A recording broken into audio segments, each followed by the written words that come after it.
Hello, my name is Miguel from the Mobile Mechanic 757, working on a Honda.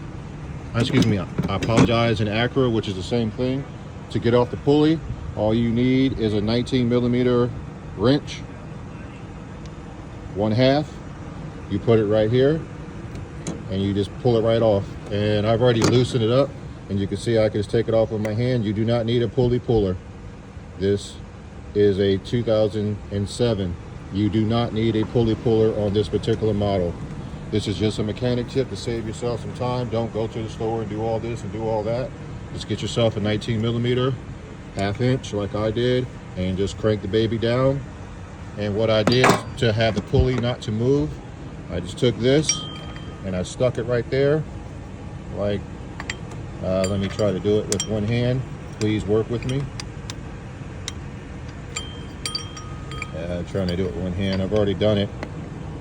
And then once you're cranking, this will just pull over and go right there and lock itself, and you can just crank down. If you like these videos, please like, subscribe, and share. Thank you.